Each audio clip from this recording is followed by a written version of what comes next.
Welcome to another episode of Conversations with Coleman. If you're hearing this, then you're on the public feed, which means you'll get episodes a week after they come out, and you'll hear advertisements. You can get access to the subscriber feed by going to colemanhughes.org and becoming a supporter. This means you'll have access to episodes a week early, you'll never hear ads, and you'll get access to bonus Q&A episodes. You can also support me by liking and subscribing on YouTube and sharing the show with friends and family. As always, thank you so much for your support. My guest today is Roland Fryer.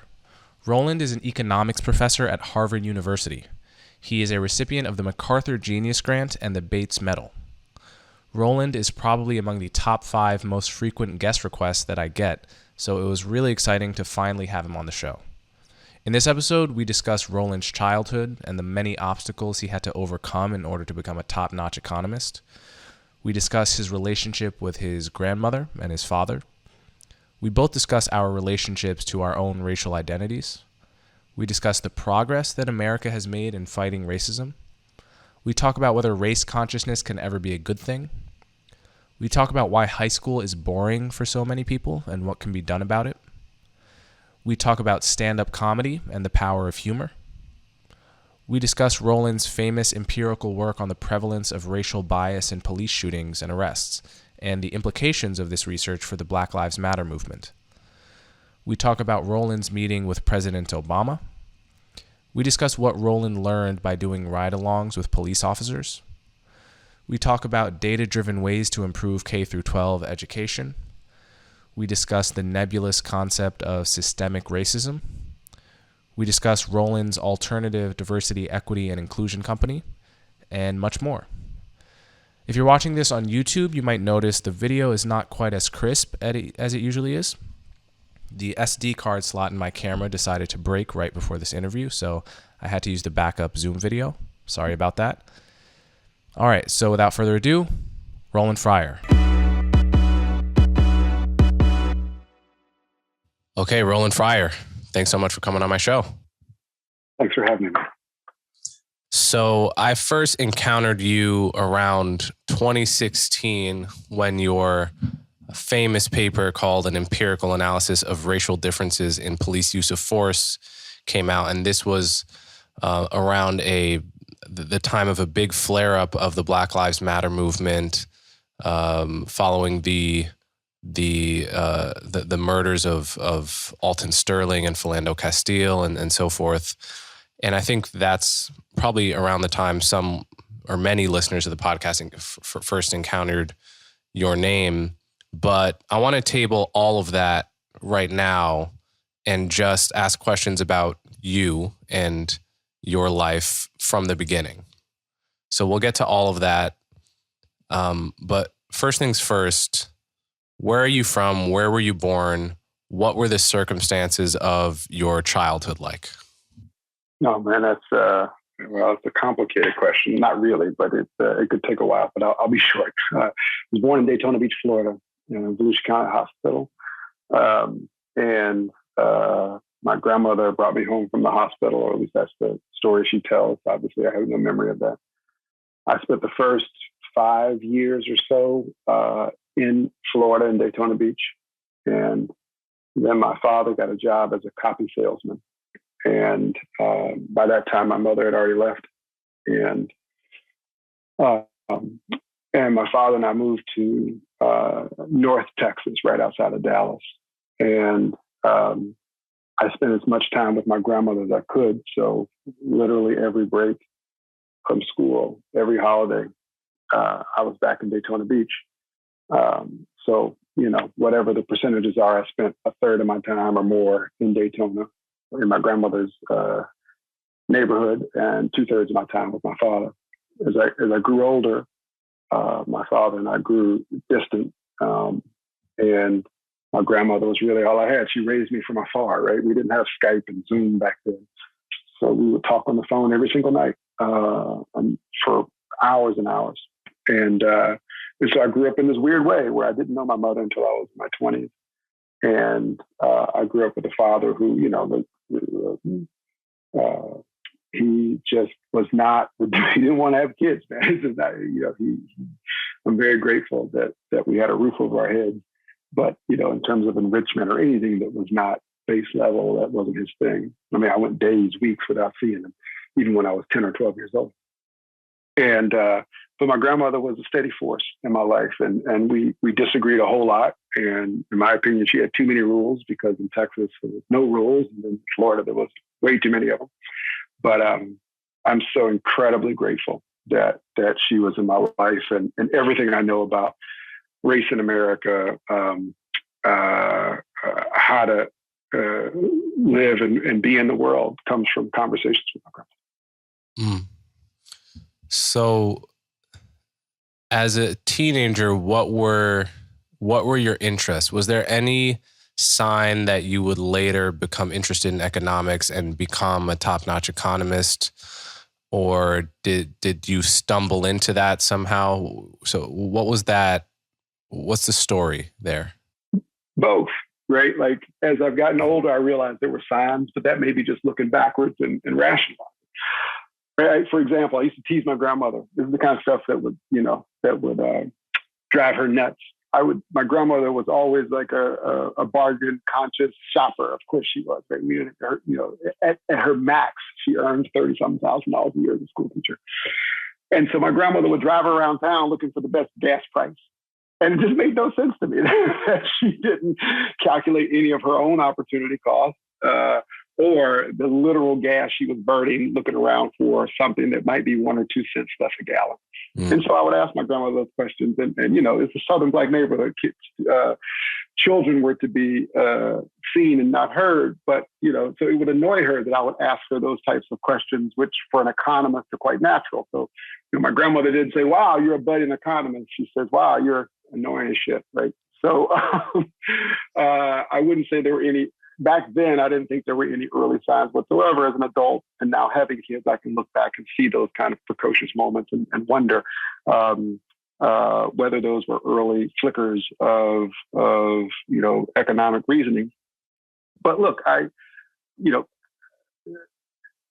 my cousins, my grandmother's sister had 4 or 5 children, and they were responsible for distributing a large share. I don't know what the share was, but a large share of the crack that was distributed in Daytona Beach, Florida. Right. So that was another part of my family, and I love those folks. I hung out with them all the time, and that was also a part of my childhood, and understanding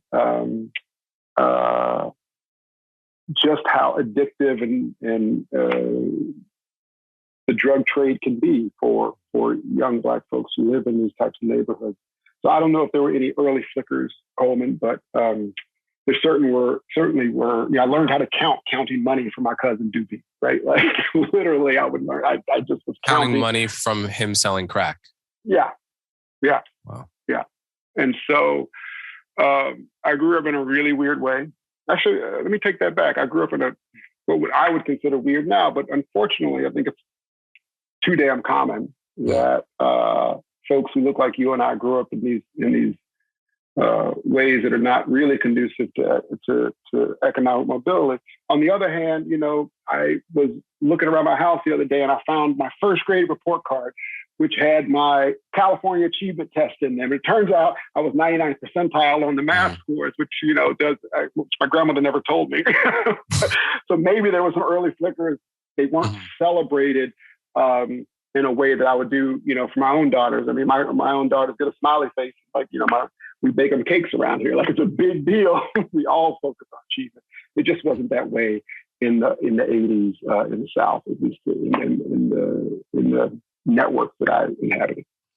So I grew up in a 2-parent home, and you actually know my father, and I grew up in the kind of environment where I was expected to go to college, to do drugs or to sell drugs or to be a drug addict was an anomaly, was an exception to the norm. I grew up with my mother, who was from the hood. She was from the South Bronx and had gotten out of it through education and had a really extreme stance towards all of the sort of pathology she had grown up around. she brought that attitude to me, and she was, over my shoulder before I was in kindergarten, teaching me how to do times tables and so forth, having very high expectations. So on one level, when someone sees that a person like me ended up going to Columbia and doing very well and having a podcast, having a career as a writer intellectual, it is less surprising coming from the kind of nurturing, safe, and privileged environment that I came from. When somebody looks at the environment you came from and sees everything you've accomplished, there's more of a sense of surprise and a sense of what was it about you that you were able to negotiate having cousins that were dealing crack, whom you were presumably pretty close to, but yet to not get so fully sucked into that world that you were able to have this career as, like a Bates Medal winning, I think that's what it's called, right? A top-notch economist. What is it? So how are you able to negotiate that environment, which so many people get sucked into, and come out of it with this illustrious career? I don't know, Coleman. By not reading sociology books that, say stuff like disadvantaged. I don't know. We never thought of ourselves as disadvantaged. I mean, I never thought of myself as lesser than anyone. And in terms of the navigation, it turns out that having cousins who cook up a lot of rocks and distribute them gives you some air cover when it comes to other things. For what do you mean by really, that? What do you mean by that? Yeah, I mean, there was no matter what choices I made, there was very little questioning of my blackness. Right? You know what I mean? And so I wasn't interested in Shakespeare whatsoever, but if I had been, right, like my sense is people would have been like, oh, he ain't black, he likes Shakespeare. I mean, it's kind of hard not to say that given the conditions I was being raised in. And so as I look back, I don't know. I get this question a lot, and the true answer is I don't know. But if I wanted to pontificate about it a little bit, I would say first, sports is really important to me. I played football from 5 years old all the way up through high school, and that was really very important for me on a number of dimensions. One, there were times of life I was really angry, and that allowed my anger to get out. Number two, it taught me grit and resilience like nobody's business, right? Like there's just something about laying it all out on the line and losing that will humble you and make you strive for more. No one who plays sports, if they want to win, ask the other team to take it light on them. They just try to get better. So it is the relentless pursuit of trying to get better. And so I was really competitive as a kid, and sports was my outlet for that. And then I think also, like, my grandmother was a great role model for me. And again, we disagreed. Our relationship was complicated. All relationships are complicated. But I love that woman. Every part about our relationship, the ups and the downs, all of it I loved. And, there was some singular person that I could call no matter how hard it got. She might not give me the answer I wanted, but I could call on her. And I felt like she had my back.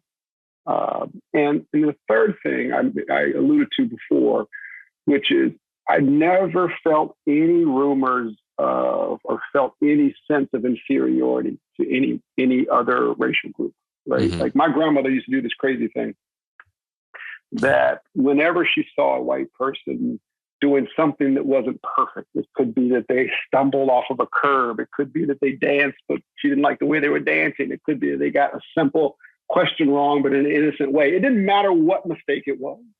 She would look at me and she would roll her eyes and she would say, that's that superior race. And so I grew up like not feeling sorry for white people, but like just thinking that they weren't quite fast enough on the football field. They couldn't really dance that well. They weren't that interesting. They weren't funny. And so even though we grew up in a very kind of blue collar, you said your mom's from the hood in Brooklyn. There's not really hoods like that in the South. It's not really the way it works. But in a blue collar Black neighborhood where my grandmother lived, there was just no sense that I thought we could do anything. Right? I never in my entire childhood did I say we're poor. Mm-hmm. Right? Like I just grew up because of success in the football field, feeling like I could do anything. And yes, I sucked in class and didn't really take school very seriously. Maybe I had a 2.2 in high school or something, but that was because I didn't try in my own head. It was because I didn't try, not because I was inferior and couldn't. Does that make sense? Yeah, it does. I mean, I feel the same way in that I never remember a moment at any point as a kid where I felt less than because I was Black. I always felt I could be as smart or as good as anyone. And so much so that it felt like the rhetoric of Black is beautiful and Black excellence and all of that, it all felt actually unnecessary to me because I took it so much for granted. Which is ultimately where, and I saw when people would say those things, a little part of me thought maybe they're saying it because at some level they're afraid it's not true. They don't always believe it. They're saying it. It's an aspirational truth. But for me, it was a lived truth my whole childhood. Yeah, I feel the same way you do. I would say that I didn't quite get to that last piece of the aspirational. You're a deeper brother than me, I guess, but I didn't get to that piece. But I just always felt like it was unnecessary. But lots of things people said that were unnecessary, right? Like, so I just felt like whatever. It's just clutter in the world. But I never, and it's why I have such deep love for Black people, because I just grew up in this area where, I went to a Black church, I hung out in my grandmother's neighborhood. It was just deep love for folks and their potential and obviously their outcomes from people who grew up in Daytona Beach, Florida, don't look good, right? The data don't look good. But at that area, at that time of life, I wasn't looking at the data. I was just interacting with people in my network. What were the disagreements with your grandmother that you're mentioning?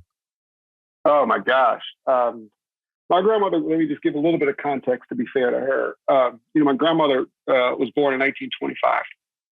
So she must have been in her formidable, early and late 20s and early 30s during Jim Crow.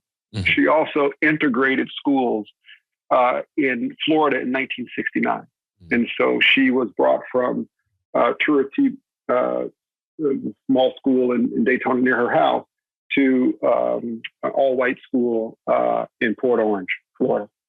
And so that experience was very jarring to her, the way she described it.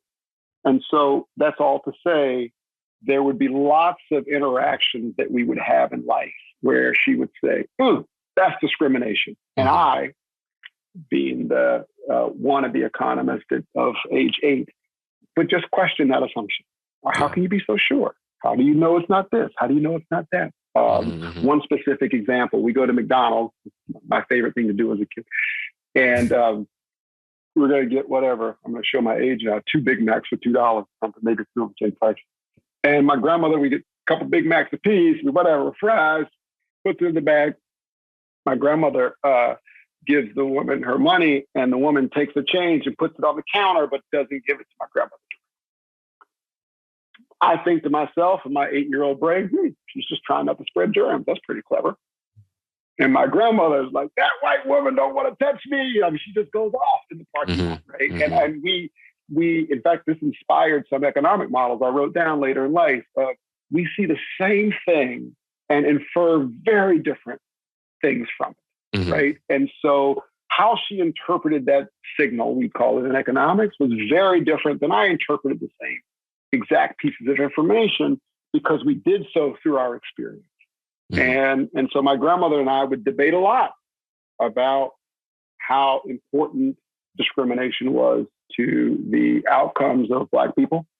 And it wasn't, or any social issues. We literally, on her couch with her plastic slip covers, we would sit there for hours and debate, what I now know as labor markets, police, education, crime, everything you can imagine, my grandmother, of course, had real views on, and through her experience. And I mostly listened, but would debate back whenever I had something halfway interesting to say. Yeah, that's interesting. That's very similar to my experience talking to my paternal grandmother about these issues. She was born in the 30s and grew up in the DC area, which was segregated. And like your grandmother, I've always found she is really quick to jump to the discrimination interpretation of any interaction with a white person. And like I also would want to issue the caveat, like, I love this woman deeply. I love her so much. And I'm so happy to like talk to her and be around her. And I've always found it kind of like funny and endearing that she does this, and also something that makes perfect sense given her life experience. But so for example, like anytime I'll come to her with a story of something that happened to me, I was dealing with some person and they didn't treat me or whatever, they were mean to me. First questions he asks, were they white? First questions he asks, and I don't even, me born in the 90s in a sunny suburb, racially diverse, like, suburb, well-off suburb in New Jersey, it takes me a long time before I start questioning, actually, is this person treating me different because I'm Black? And it's happened a few times in my life. I think that's past my threshold for evidence of discrimination against me a couple times in my life. But her threshold is like way down here. And it's interesting, this point about lived experience, because people talk about lived experience a lot today like you can't talk about this issue unless you have the lived experience. You can't know about this issue unless you have the lived experience. And on the one hand, there are things you can only learn by living it. But on the other hand, I think lived experience can blind you as much as it can help you see.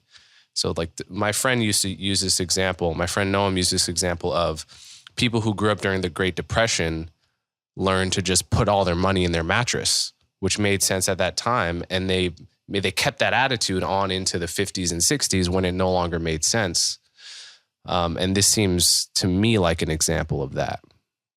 I totally agree. And look, I have no doubt that there's bias in the world. I have no doubt that there's discrimination in the world. I just don't know what the hell we're supposed to do about it, right? So I, my grandmother and I, and it's a pastime. We'd sit in the garage, we'd sit out on their carport and talk about these things and joke about them and laugh about them. But, my grandmother, eventually, maybe in her 60s or 70s, probably 60s, got a master's degree from FAMU. Like, it wasn't like these things were holding her back from doing what she wanted to do, right? And so, look, if you and I want to sit around and have a drink and talk about how much discrimination there is in the world, and then get up at 5 o'clock in the morning and get our asses to work, I don't see anything wrong with it. Like, whatever, right? As long as it doesn't affect the effort that one puts in towards their goals, I don't have an issue with it.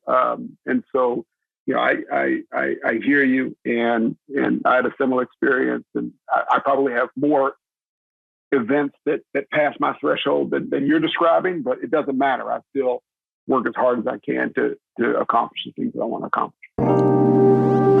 Today's sponsor is 80,000 Hours. You have 80,000 hours in your career. That's 40 hours a week, 50 weeks a year for 40 years. That's a lot of time. And it means that your career is probably your biggest opportunity to make a positive impact on the world. But career planning can be really overwhelming, especially if you care about making a positive difference. So how do you know what actually matters when it comes to having a high impact and fulfilling career? If you want advice that's based on evidence and careful research, and comes from an impartial perspective, check out 80,000 Hours. They're a nonprofit that aims to help people have a positive impact with their career.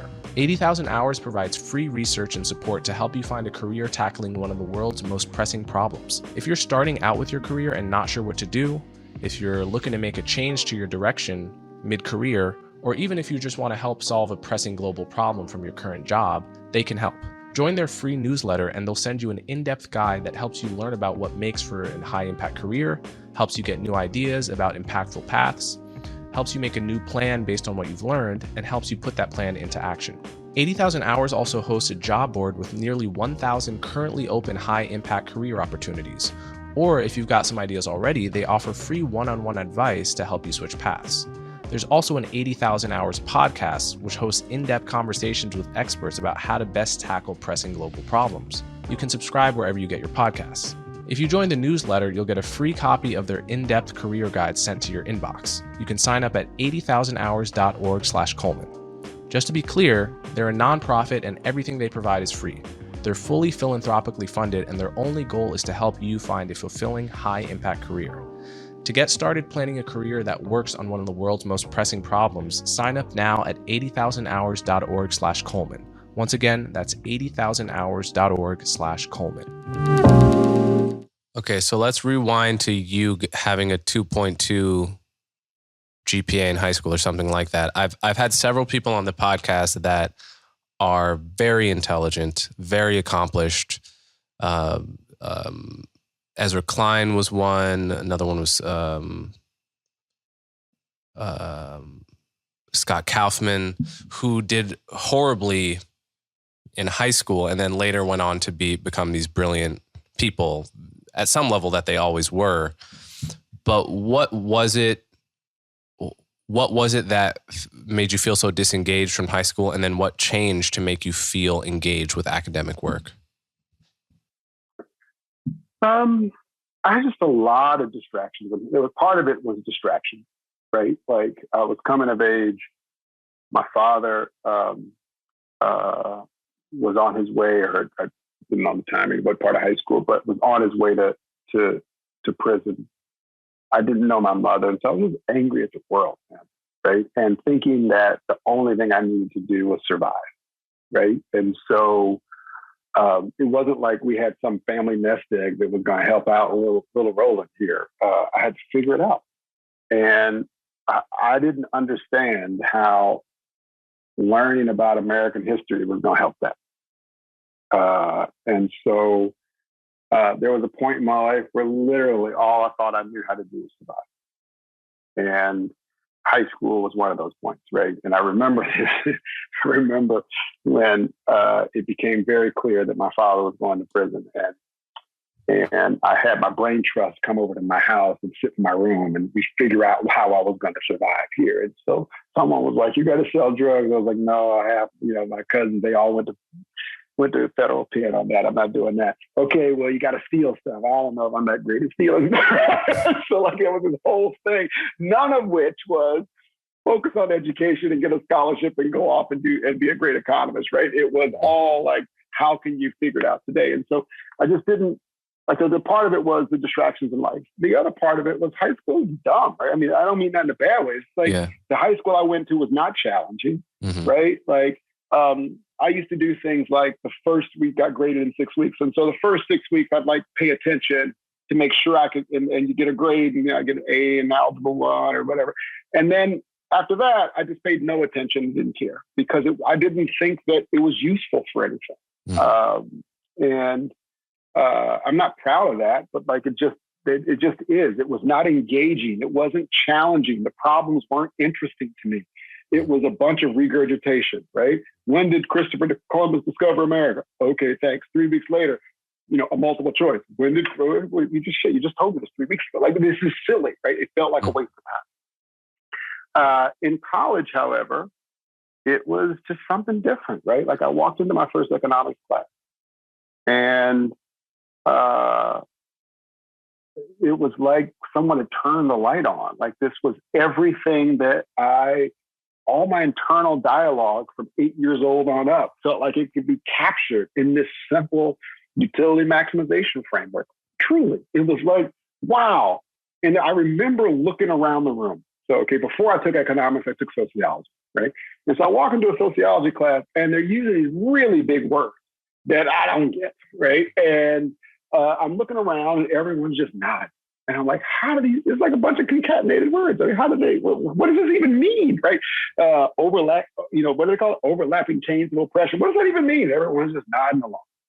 And I got into the economics class, and basically the first words out of this professor's mouth were, people are individual, selfish acting individuals who maximize their own happiness. And everyone's like, huh? What? And I'm like, wow.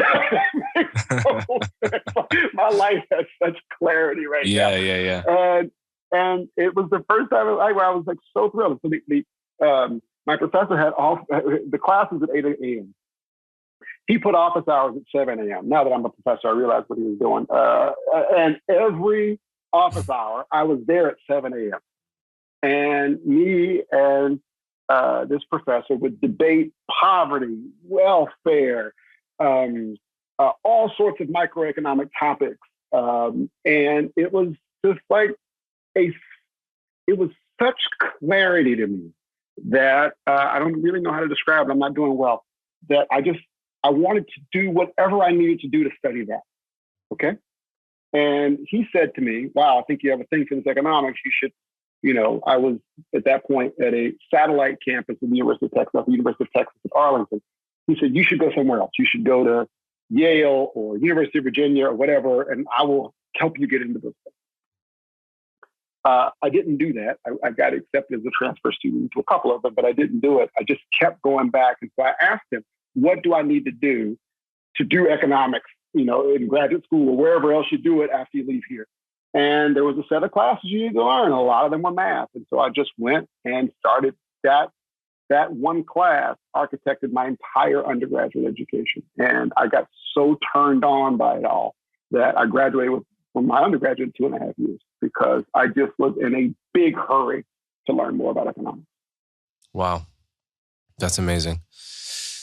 Your comments about high school and feeling disengaged lead into your Reconstruction Project, which is this idea of unapologetically Black education for kids, kind of like a Sunday school for Black kids. And this is an interesting idea to me for a few reasons.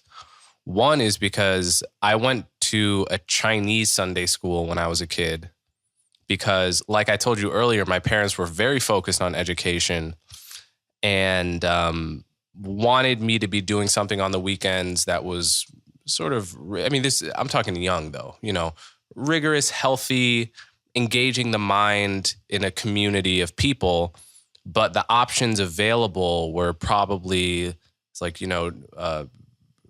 Jewish Torah classes, Sunday school, both of which had religious overtones that wouldn't have melded with my family.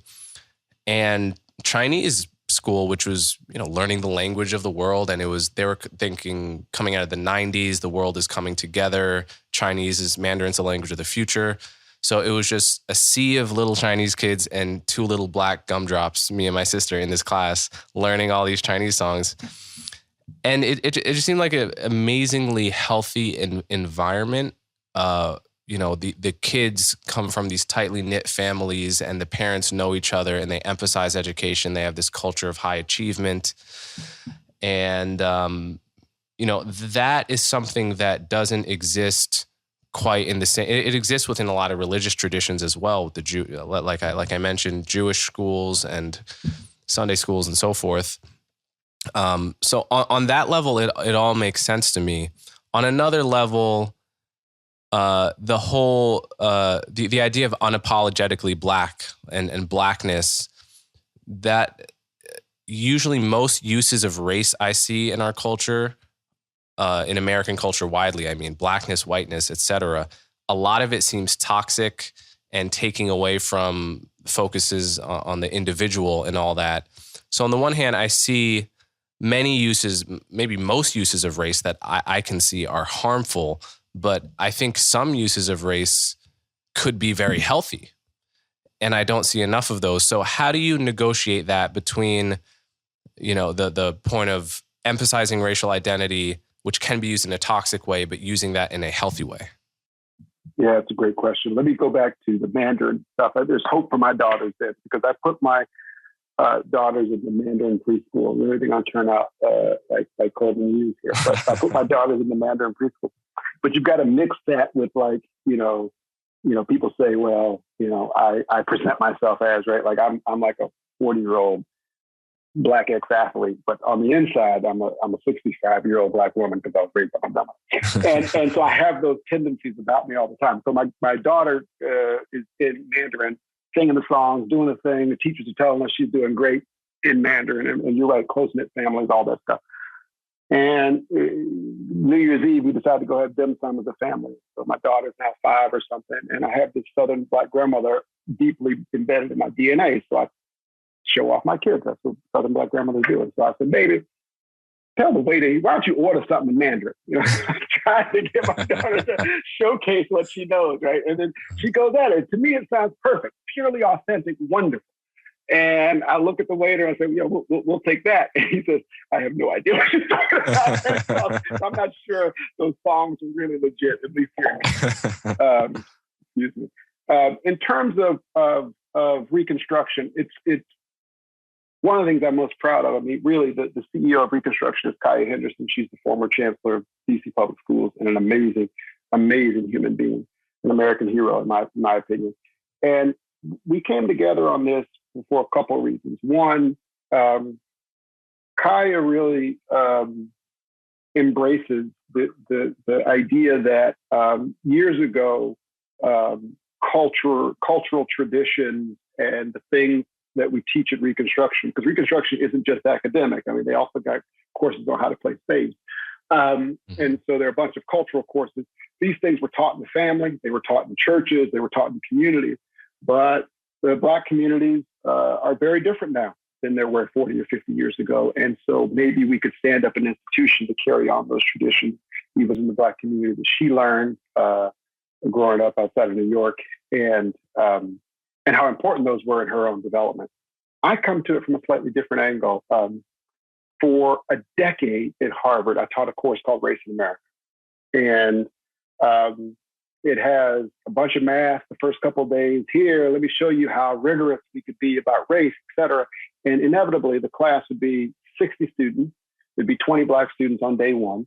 By day 3, there'd be 5 or 8 Black students, and everyone else would have stayed. And it frustrated me, Coleman. I thought, here I am teaching a class on race in America, using what I thought were very rigorous standards, and yet I'm not attracting the diversity in the class that I want. And so I did what a lot of people would do.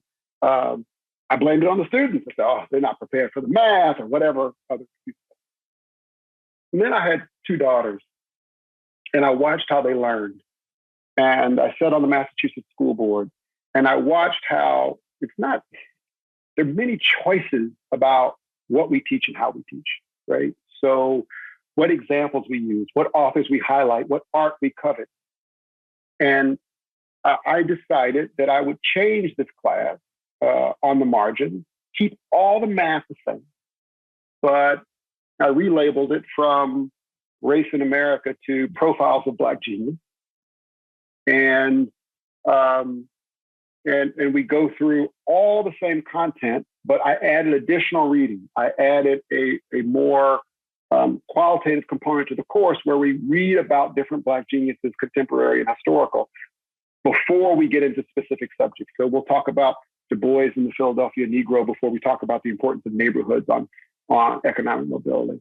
Or we talk about Ralph Bunche and Ida B. Wells, et cetera. And we read about those people. And then we get into the hardcore economics that the class is all about. And when I did that, 80 people come to the course. 45 of them are Black, and they all stayed. And their willingness to engage in the same linear algebra and mathematics that was in the class before, because it was wrapped in subjects that they found really interesting, was intriguing to me. So instead of teaching distributions by saying, hey, here we have distributions of productivity at a Ford plant. Some plants are productive, some plants are not productive. And so you get a bell curve. You can do it that way, and you'll reach a lot of students. Or you can say, this is literal productivity on a slave plantation, and I have data for that. Look at the distribution. Some people pick a lot more cotton than others. And what is it about them that might explain being at different parts of the distribution? At least for my experience, Black kids are way more likely to engage in that conversation than they are the Ford Motor Plan, even though the technical specifications are the same. Okay, and so as a way to try to diversify the profession that I've devoted my life to, I teach this course now, and I love it. And it's I don't know, I don't have the statistics. My guess is it's the only upper level economics course in Harvard's history where Black kids are the plurality. And it's all about, not because I've changed the standards, lowered the standards, whatever. It was all about being explicit about the choices I made when it comes to what examples to highlight. So put a pin in that. That's what Reconstruction is all about. It is about you saying we can solve linear programming problems in our math courses, but we're going to make sure the examples are ones in which Black students favor, they can use their own intuition, they find them interesting. And so it is a way to have online education for all students, but unapologetically tailored towards Black students that covers some of the core academic classes, but also a host of other cultural classes. Yeah, that's really interesting. I mean, I think that's a bigger blind spot in education in general, which is how do you hook kids in, right? Sometimes we present things without context. So for example, in my life, I'm now known to be a pretty good writer and have initially developed the following that became this podcast by writing 3,000 word think pieces for various outlets. But I never identified as a good writer as a kid or even in high school. And in retrospect, what I realized is that I never cared at all about the subjects I was being asked to write about. So in English class, we read a novel that, for whatever reason, I love movies a lot, but I've never resonated with 99% of novels that I've read. I'm just not a novel guy.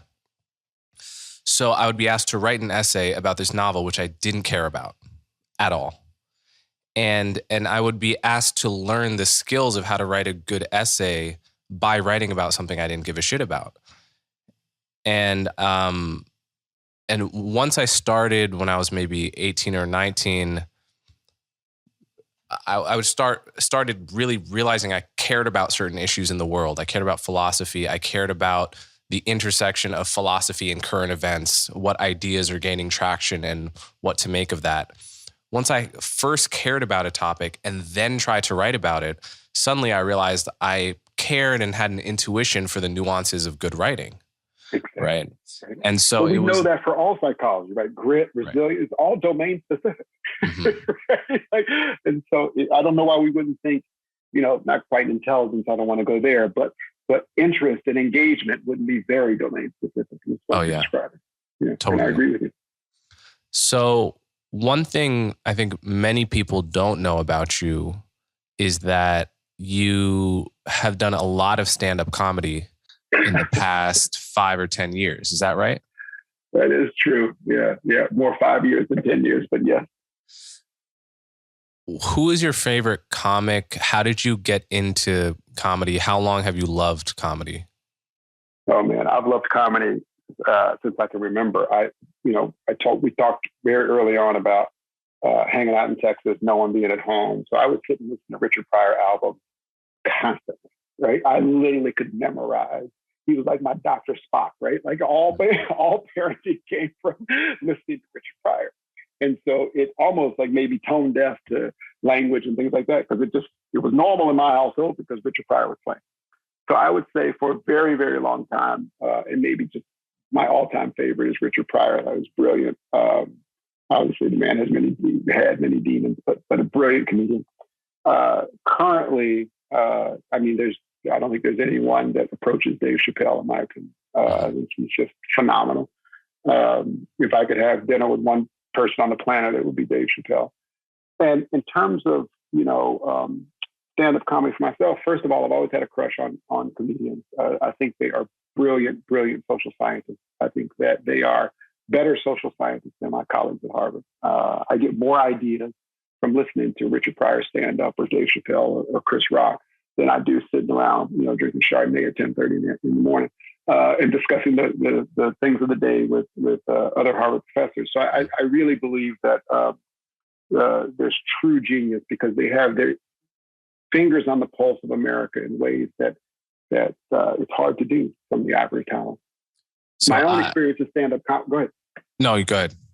My own experience in stand-up comedy was I was like, I wonder if I could be any good at this. I wonder if it could be an outlet for research, right? So we write all these, we spend years writing these papers and then we write it up in the journal that 4 people read. And I thought, can we take these insights, boil them down into bits, and then go deliver them into comedy clubs across America? And so I did that for a while and just realized I was literally, it started out as fun. And then I realized I was on the road 4 or 5 nights a week doing gigs in comedy clubs and realized I had to shut it down. Mm. Yeah. So you and I and Glenn Lowry did an event maybe a month ago, roughly, where we were on stage with a bunch of comics at the Comedy Cellar in New York with Andrew Schultz, Shane Gillis, Sam J, Judy Gold, and several others. And the jumping off point of that conversation was the observation you just made, which is that comedians can be very good social scientists. And you actually, at some point, I know this, you would have the researchers in your Harvard lab watch Richard Pryor and other comics in order to sort of jog them into thinking of different hypotheses outside of the norms of academia. Is that right? That's true. Yeah. Patrice O'Neill is another one of my big favorites. Mm-hmm. Great comic. So one interesting thing that came from that event was every time we tried to ask the comics that question, like, is your comedy getting at truths in the world that can't be spoken about in academic journals? Are you capturing true and important things, or are you just clowns, essentially, trying to make us? Every time they would basically respond by saying, listen, man, we're just clowns. I'm just taking the piss out of you. I'm just trying to say funny shit. I'm not, you guys are the ones that say the true and important shit. We're just making jokes over here. We're just making dick jokes and fart jokes and whatever. And I think we talked afterwards, and that both struck us as clearly wrong. Because I mean, for one thing, humor and honesty and truth have a connection. Right? Like not all, but much of the reason we laugh at many jokes, maybe even most jokes, is because they strike us as capturing something true about reality. And they're framed in such a way that, laughter is a kind of a mysterious thing, but that's clearly a big component of laughter, right? If it had nothing to do with the truth, it wouldn't be funny, right? Like, right. I mean, it's even when it's bent and it's only 1% of the truth is in there because it's so absurd, it's still hit on something that strikes a chord with folks. And so, yeah, I think the comedians are not telling us the truth. I think there's a reason that reportedly Chris Rock reads, 8 newspapers a day, and they're trying to get a sense of what's going on. And then, of course, they do their magic to it, their art. But I think they're making points out there. I don't think they're clowns. And Chris Rock is not alone there. I could name names, but I know I know for a fact that several comedians, big comedians whose names the audience would know, are very deeply tapped into the kind of conversations that someone like myself would have on this podcast. As engaged as serious intellectuals are about it. And my theory is that, well, I'm pretty sure this is true actually, is that the reason that comics can't just be honest on this and say, yeah, actually, we really care deeply about ideas, and humor is related to truth. And the reason they can't say that and they pull the ripcord and just say, I'm just making jokes here, is because they are the most cancelable profession, And they have to have that shield of saying, listen, man, I'm just making jokes. Because or else they would get strung up.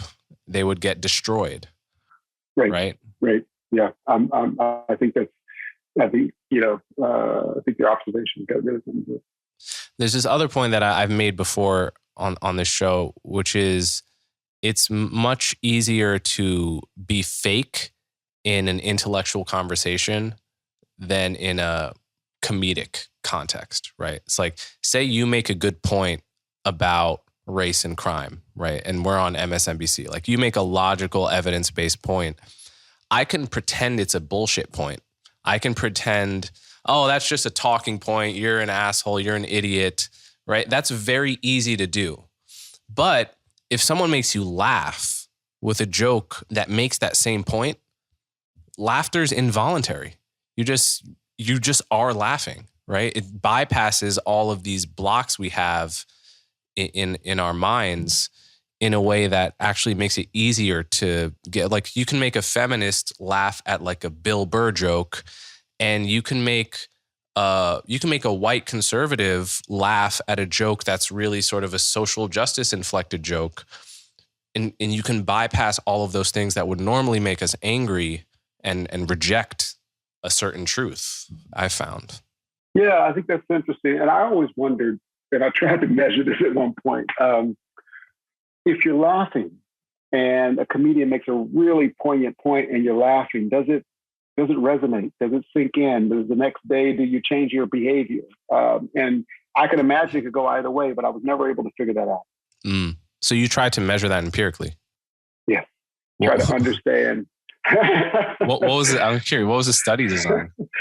Well, we didn't get that far. That was the problem. Is I couldn't quite figure out how to do it, but I wanted to go around and before the days of YouTube, look at events that certain comedians with certain political viewpoints had gone throughout the country, and then use that staggered timing of where they went and what time, and then relate that to social outcomes that were related to the parts of their show. And we just never could actually assemble all the data, but that was the basic idea. Right? With YouTube and all this other stuff, then you get too much, everyone gets access to the same content. But, if before that, if Chris Rock is going Chicago, Dallas, et cetera, and there's places he doesn't go, you can measure, kind of see if there are ripple effects on social outcomes that follow at the same pattern. Wow. That's an incredible idea. I hope someone does that someday in some form. All right. So let's get into, I guess I have one more question before we get into the research that most people know you from. I'm curious about whether there were further obstacles to your success once you were in grad school. It's like your set of challenges at that point, I imagine, were no longer my cousin's deal crack and I have to negotiate whether to go into that world. I imagine by that time that ship had sailed. If there were a new set of challenges at that time, what were they and how did you overcome them? Oh man, it's a great question. I think if I'm honest, a lot of it was unlearning some of the things that I didn't even realize I'd learned back home, right? So you're put in a different environment, right? I showed up at graduate school at Penn State University in State College, Pennsylvania. It's a very different environment than Daytona Beach, Florida. And, I'll give you one simple, silly example. I parked my car. It's got automatic light shut off or whatever. I walk away, going out of the parking garage. I go, oh man, I left my backpack there. I go back. There's some guy lifting up my handle of the car, right? And so I'm like, oh, this guy's trying to break in my car. Seriously? In broad daylight? So I rush the guy, like pick him up and put him onto the car. And he just starts screaming like, hey, I'm just trying to turn the lights off. Oh my God. Oh, geez. Right. Like, Roland, you got to calm down. Like, this is not, you're not in Daytona anymore. And so I would say a lot of it was the hard work of behind the scenes trying to just mentally fit into a new environment. And it may sound simple, it may sound silly, but it was neither of those. And I think that was a big challenge. And then just all the other stuff, communication, the cultures are different. So all of that, just adjusting to that in a new environment were the most. And then obviously making up for past. As I said, I've been studying high school, so I knew some economics, but I didn't know a lot of things around that. And so just I worked really, really hard making up for all that. I want to go back where we started and dive into the question and the topic that most people will be familiar with you from, which is the use of force by police, the racial disparities in use of force, and basically the topic that has inspired Black Lives Matter and divided the country. You published a paper in 2016 on this topic that got lots of coverage. Can you summarize what the finding from that paper was and why it was so controversial?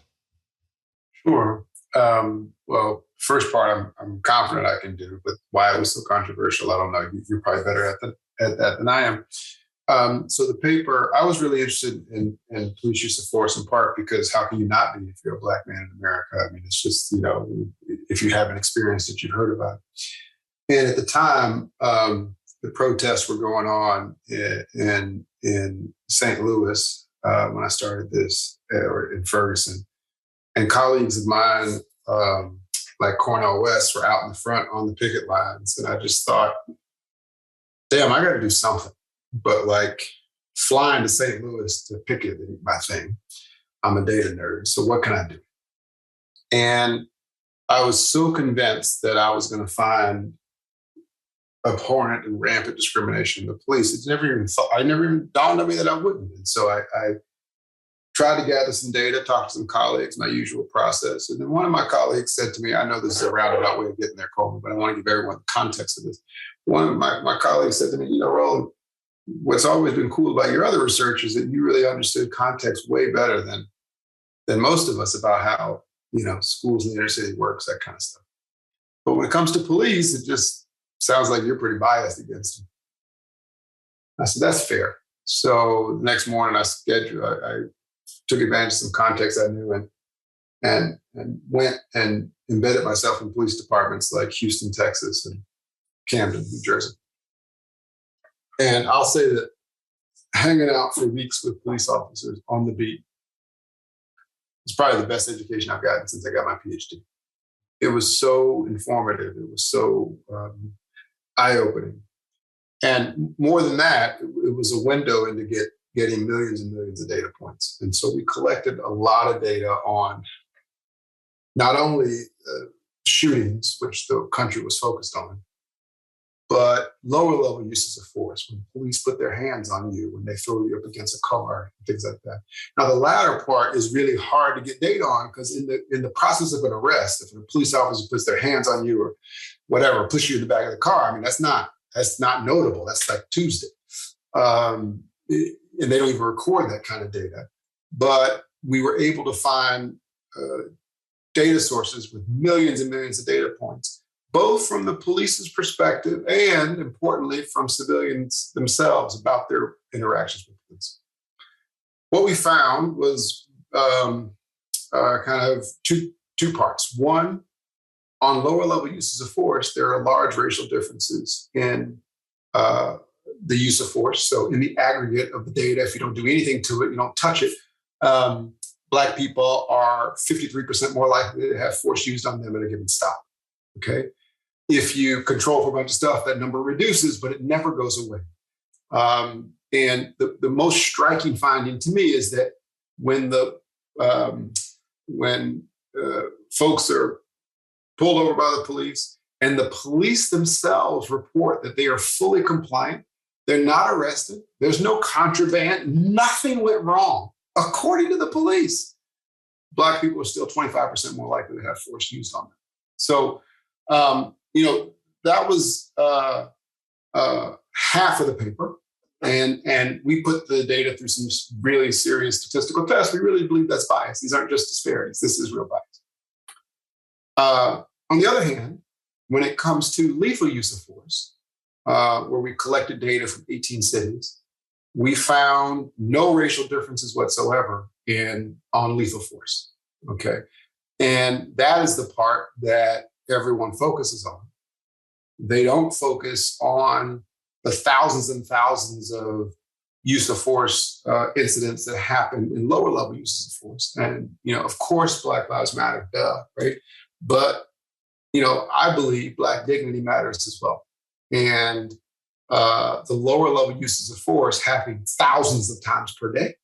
The shootings, thank God, do not. And both of them are important. And so part of the thing that the paper was trying to grapple with was, A, what's going on with lower level uses of force, and why don't police departments have huge disincentives to do that? And B, isn't that potentially a very important thing to solve because it happens so often and it goes to the very core of trust and relationships between minorities and police departments in the cities that need them the most? Yeah, so there's a lot to unpack there. One thing is for a long time, I've thought that, let me back up. I've looked at your paper, I've looked at other papers on the same topic, and I'm aware of the fact downplayed in the media that there's very little evidence of racial bias in shootings. That's a fact that is taboo to say certainly among supporters of Black Lives Matter, but on the left in general, I would say. And I've been aware of that fact for many years. But I've also been aware of the fact that there is lots of data attesting to racial bias in lower levels uses of force. And as well as, lots of anecdotal data from many Black people. And one thing I've thought is part of the enormous level of anger that erupts around these shootings is a kind of redirection of anger, people thinking about the bad experiences they've had with the cops, from being put up against a car to being talked to disrespectfully. And it's that rage gets redirected when we have a shooting of an unarmed Black person. All of that kind of comes out and becomes symbolic, even though the actual shooting may have been justified or may have been unjustified. But there's another example of it happening to a white guy the same year that no one talks about. It's a kind of redirection of that anger, that very understandable anger that people feel about being roughed up and being treated in disrespectful ways. For sure, it's how any rational person should behave. And by the way, some of those other papers that I think you read also find the same result on shootings. It's just they're cowards, and so they put it in Appendix Table 74. Right. Okay? Let's be clear about that. And I'm old now, and I've been Black a long time, so I'm just going to call people out. It's just cowardly. It's just BS to bury results because you want to win a popularity contest. Newsflash, economists and social scientists, you're nerds, and nobody like you anyway. So just tell the work straight up. But yes, man, it's rational, right? Like if myself and my network feel like we've been discriminated against, we didn't do anything wrong, we didn't get arrested, but we got thrown up against a car. And then we hear about a shooting that happens 2 blocks over and the details are murky. It's Bayesian to believe that is discrimination, right? Like I understand that. And in fact, one of the only things I think in life that Al Sharpton and I can agree on is this point. We were both meeting with President Obama in 2016 about police use of force. And, Al was classic Al. He was like, I agree with the good doctor, right? And that's the only time he's ever said that, I promise you. But he said, look, if we could stop the everyday harassment and those lower level uses of force, then we could at least have conversations around the controversial shootings because we would have built trust. And I think that is, the two are really linked. And that's why despite warnings from some of my colleagues, I put both in the same paper because I think you can't talk about one without the other. Mm-hmm. So say more about your meeting with Obama, because I know Obama had you to the White House to discuss this paper, right? So I guess my questions are, what was that meeting like? What did he want to know? How did he receive the results of your paper? And how ready was he to implement policy as a reaction to your paper and your findings? Yeah, so the meeting was with police chiefs, community folks like Al Sharpton. It's where I met DeRay McKeeson for the first time, and I will admit I went in skeptical, but came out really respecting at least conceptually what he was trying to accomplish. And the president did what he does so best, which is he made all of us sit there and listen to each other. So we had to stop. We had to actually listen to everyone's arguments, and we had to behave because he was the adult in the room. The conversation was great. He treated the research like I would say a skeptical scholar. We engaged about it, and he said, he knew footnotes, man. He really read it. He said to me, okay, Roland, but the best data you have is on Houston. And it could be that Houston's an enlightened city. And I just started smiling. I said, Mr. President, I had asked you before you saw the results, whether or not we'd find racial bias in places like Houston or Dallas, Texas. I'm pretty sure you'd say yes. And he'd say, right? Like, okay, so he was grappling with it, but I think, hard to know, but I think in an honest and real way, and I appreciated that. But my big frustration, Coleman, was that nothing got done, right? Like we had all these grand ideas about how we were going to link police departments' funding to collecting the type of data you need on the lower level uses of force, et cetera. And none of it got done. And I don't know many of the 18,000 police departments across the country that have changed as a result of this work. And it is deeply, deeply frustrating because there's real work to be done to improve the relationship between police and communities. And saying stuff like defund the police or any reform that you do to police instead of with police, I'm very skeptical of. Yeah. So on that point, one thing I've noticed as I've grown older is that there is always an enormous amount to learn about a profession from the people doing it that you usually cannot find easily on the internet or in books. If you want to know what goes on in a hospital, having a conversation with 10 different nurses, you will come away having learned a lot more than almost anything you could get in an article or a Google search. That's what I found. And one thing I found disturbing about the whole conversation about policing and racism in the past 10 years is how rarely I get perspectives from police officers because, like any profession, I think there's probably much to learn simply having heard that side of it, right? What is it like to be a police officer in a high crime inner city, let's say, where you're pulling over people? What is, because if we don't understand that experience, our solutions are likely to be ignorant. And so I've had two different police officers on my podcast, one of whom was the former deputy police commissioner of Baltimore, Anthony Barksdale.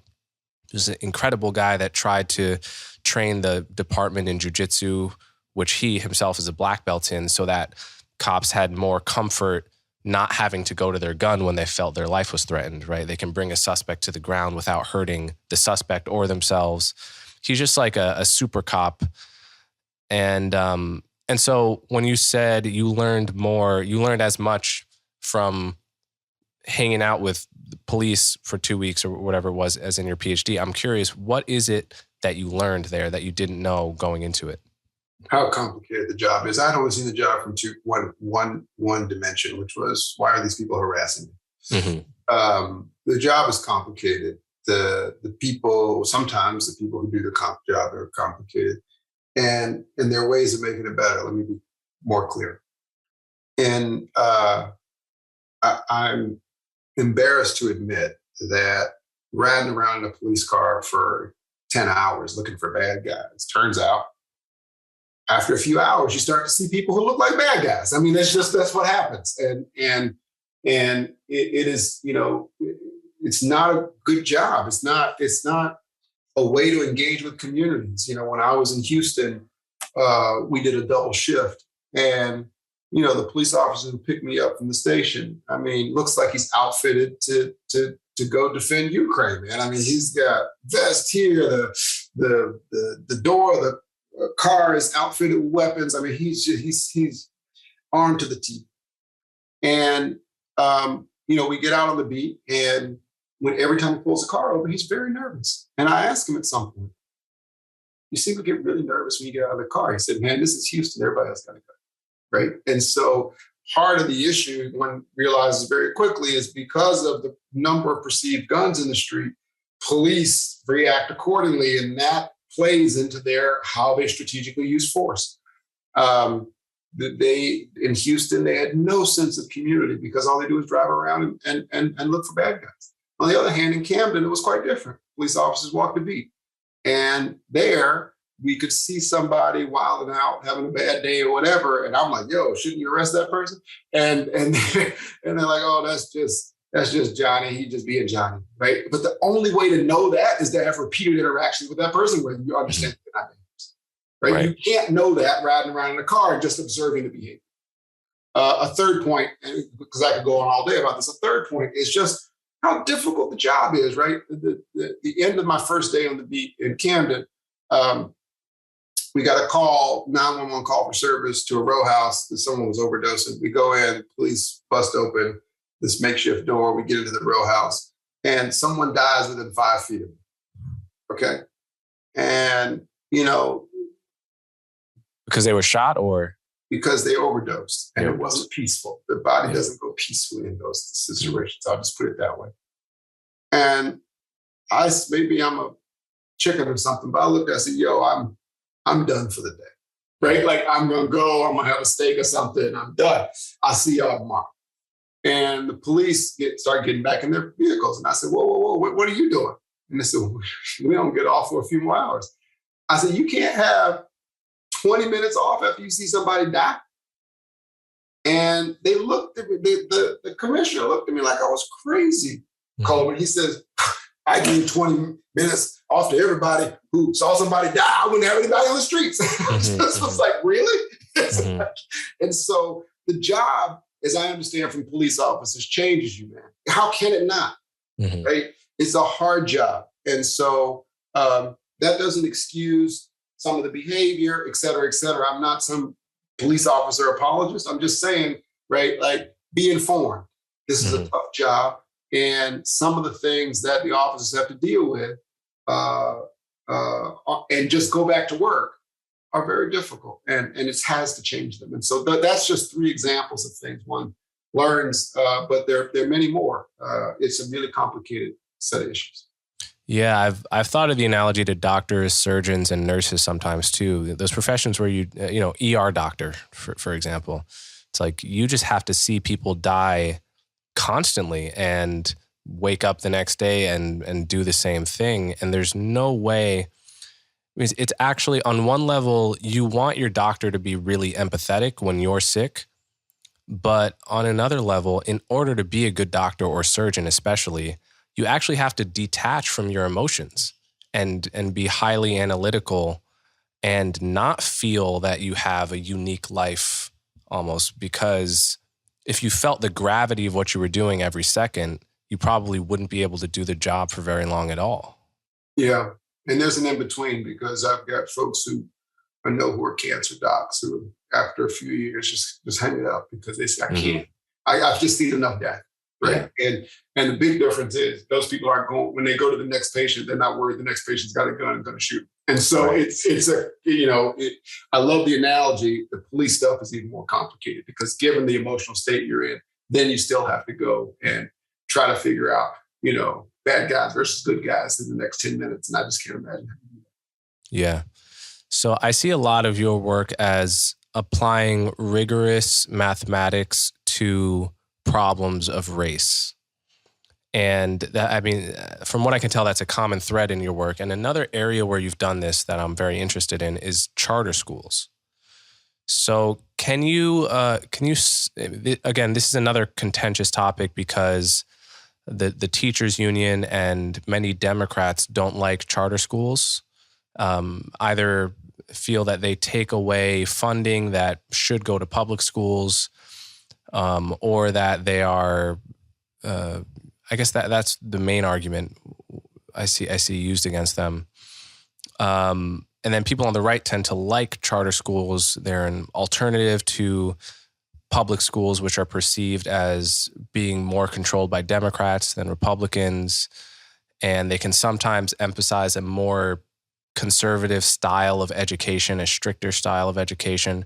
So can you summarize the empirical research you've done about charter schools and what you've found? Yeah. So the average charter school is no better than the average public school. It's a hard fact to deal with, but it is what it is. Mm-hmm. But what's interesting is that there's a distribution. So there's some charter schools that are phenomenal and increase test scores in a phenomenal way. And there are others that should be shut down this afternoon, right? Mm-hmm. And you've heard, the ones that are on the right tail of that distribution, the good ones, we've all seen the after-school specials about them. Like Harlem Children's Zone's amazing. I love Jeff Canada. He is a not just a dear friend, he's like an uncle. Success Academy has had tremendous success on many dimensions. So that's all great. And then the question, though, is, do those test scores translate into other meaningful change, right? Because we're not just trying to educate kids to have good test scores. The only reason we care about that is it is an interim measure to the things we actually do care about, like reducing teen pregnancy, increasing economic mobility, and the like. So we have mixed evidence on that. Jeff Cannon, the Harlem Children's Zone, tremendous results in his medium, I would call it medium-term impact. So on measures of, IQ and related things like Woodcock-Johnson, he has a big effect. So big effect on test scores outside the state test score. The boys that attend his school are literally 100% less likely to be incarcerated by the time they are in their 20s. The girls are 75% less likely to be pregnant in their teens, right? So let's just pause for a second. Could you imagine having to go to a gym with a fifth grade child for a lottery for a sixth grade charter? And if you lose, their probability of being pregnant as a teen goes up 75%. That's unthinkable. It's crazy. Okay. So that's amazing and good for Jeff. On the other hand, we did the first study analyzing the impact of charter schools generally on income later in life, like 30 years old. And the answer there is zero, that charter schools don't affect income. And so for me, the data is there's two things. One, the data is still out on whether or not overall, or even amongst some of the better ones, charter schools will impact the longer term outcomes, right? And because yes, the test scores are good, but if you get the test scores in this test tube that is not translatable to the real world, right? You talked about discipline structure, all those kinds of things that would relate to that. If that doesn't translate to the real world and their income doesn't go up, we need to rethink that.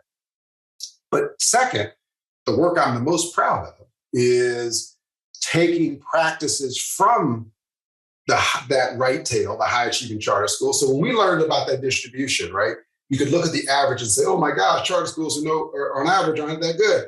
Or you could do what we did, which is go, wow, look at this variance. And they all are making all these choices. And you're right, they are kind of independent. And so those independent choices have consequences, not to borrow a phrase from Milton Friedman. And so what we did was we analyzed that and we came up with 5 factors that explain 50% of the variance of charter school success. That's not important. What's important is we took those 5 factors, we implemented them in 20 schools in Houston, 10 schools in Denver, other places around the country. And what we found is that you can get the effects of the best charters in the country in regular old public schools by just adhering to these 5 practices. Okay. Now, again, I don't know if those test scores will translate into income later, but we're going to track down the kids. And this was a random treatment, right? You yes. randomized the schools that you applied these principles to, right? Yes. And what were the 5 principles? So number one was you had to spend more time in school. So I used to call it the basic physics of education. If you're behind, then either you got to spend more time or the kids who are in front of you need to take Thursday and Friday off. So time was one of them. Another was how schools use data to drive instruction, right? So everyone in schools has data now. But the question is, what do they do when they see bad pieces of data, right? So, and the schools that were effective changed their pedagogy, their pacing, their focus based on real data in real time, almost like CompStat for schools. And it was phenomenal to see. The ones that weren't successful just collected data, saw most of the kids fail, and went about their day. Third was how they treated human capital, how they hired, what they did with bad performers, how they evaluated teachers, that kind of stuff. Four was tutoring. So schools who tutored kids in groups of 6 or fewer, 4 or more days per week were much more successful than others. And it's a term called high dosage tutoring. You can give high dosage of tutoring to kids in small groups. It really is probably the single biggest driver of test scores out there. And the final one is something really near and dear to my heart, which is culture. So when we talk to schools, all of them were dealing with kids who were in poverty, or most were in poverty. 88% were female-headed households, right? That was all a given. The question was going to be, what is this school going to do about it? And some schools, and as my grandmother would say, bless their hearts, right? Some schools would say, look, little Coleman here, it's rough, right? Like, he's here at school. That is a win.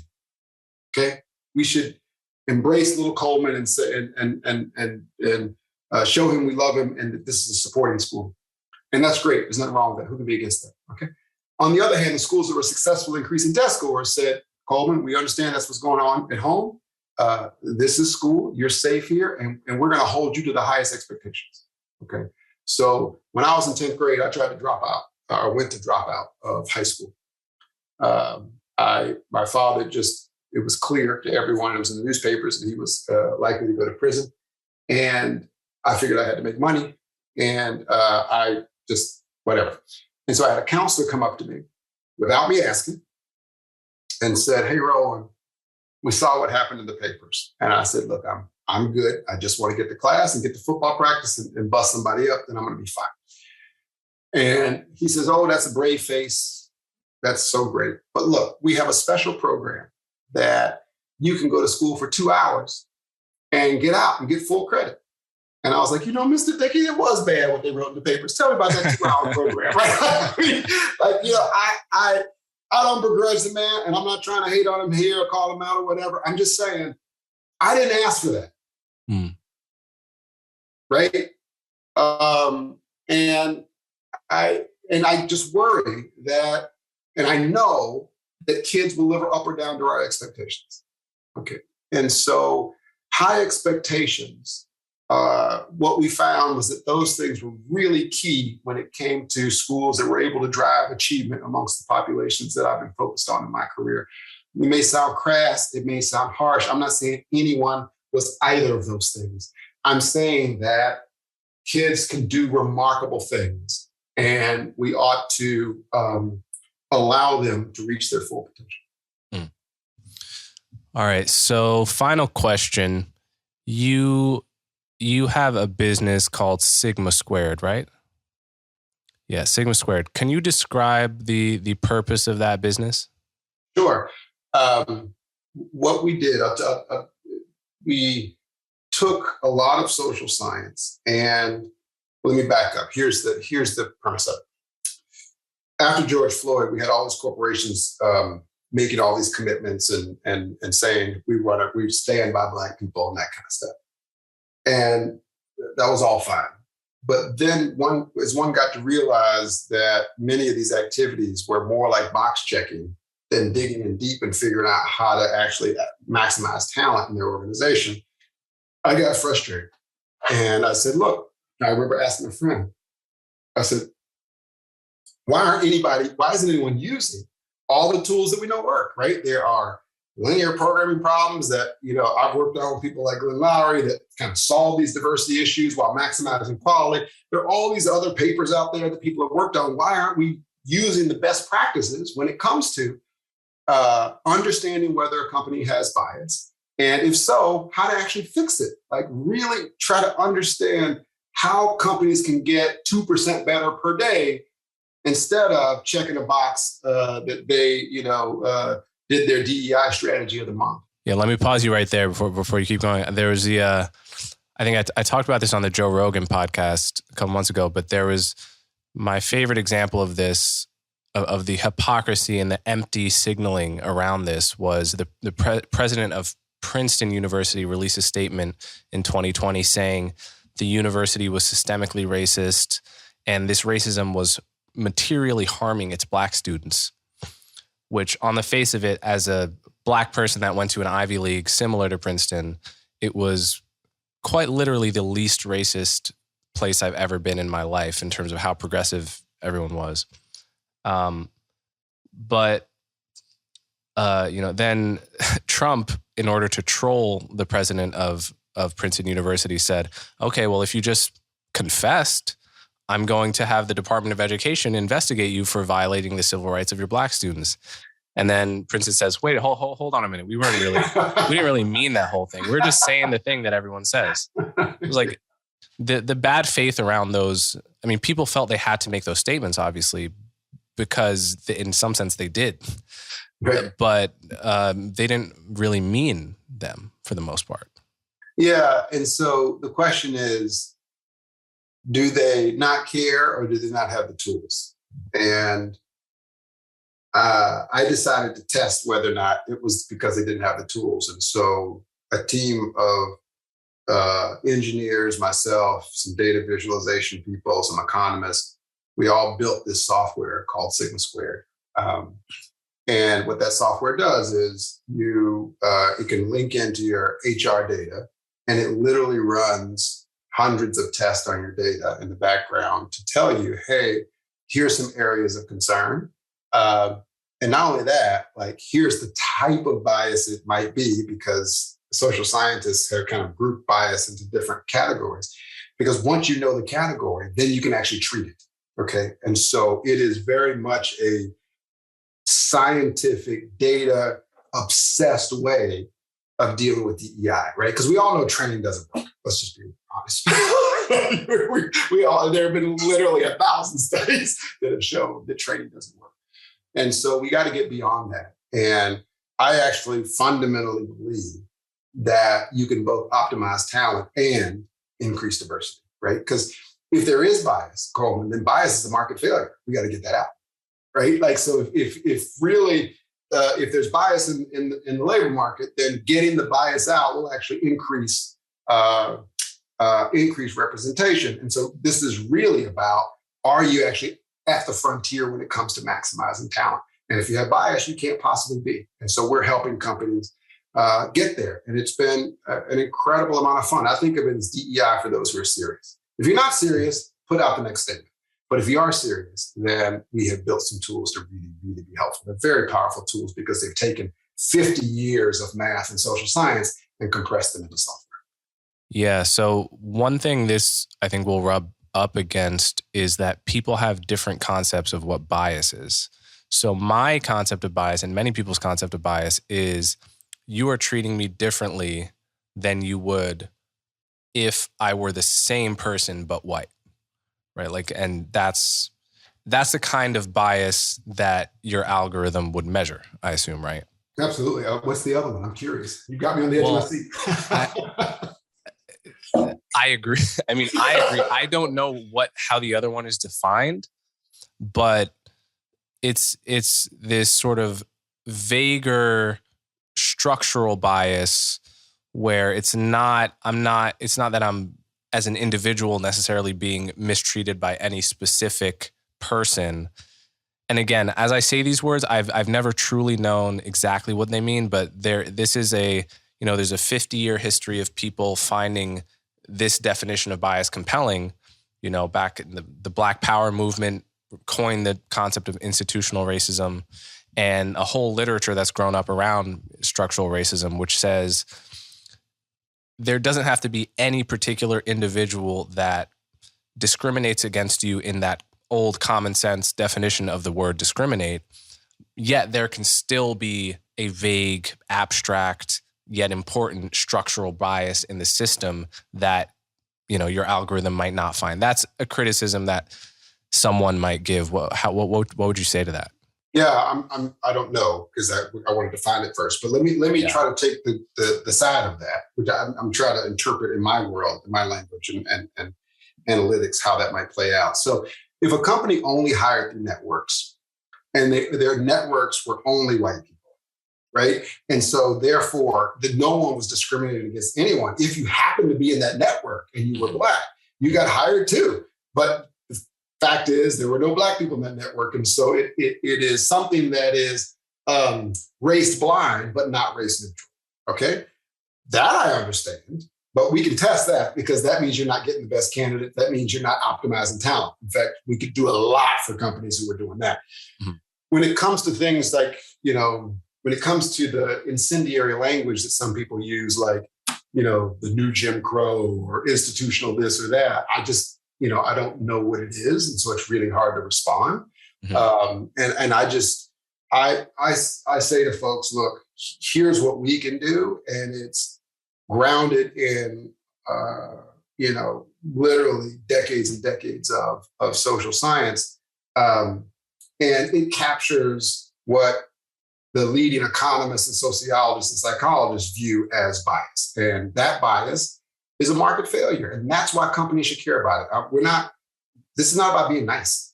Right? This is about saying, hey, if I'm discriminating against folks from,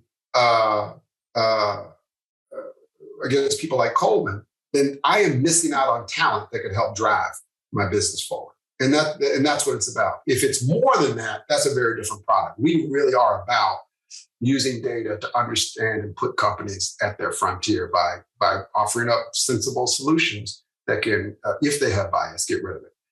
Last thing I'll say, and I'll be quiet, I promise. The second camp you mentioned thinks every disparity is bias. Mm-hmm. But that's just statistically wrong. I mean, we can't take that seriously. Right. I don't know what to do with that. Right. Yeah. So I can imagine two kinds of CEOs or executive directors that hear this product. And I mean, it's like basically gives you a statistically sound hygiene report on the level and types of bias in your own company. And one kind of person is going to say, well, that's amazing, right? Like, I really do not want to have any bias at my company any more than an NFL coach or an NBA coach wants to be missing out on the best players because of his own blind spots, right? But another type of person is going to say, you know, if you could administer truth serum to them, is going to say, I'm terrified of this product. This product is going to prove that my equity statements and diversity statements are nothing more than empty words that I say so that people won't cancel me, that people feel that I'm on the right side of history. And if I ever got an actual readout on the directions of biases, mathematically accurate in my own organization, I would shred it and make anyone who saw it sign a fucking NDA, because whatever the results found, it could be really problematic for me. Like, what if it finds a bias in the wrong direction, in the direction?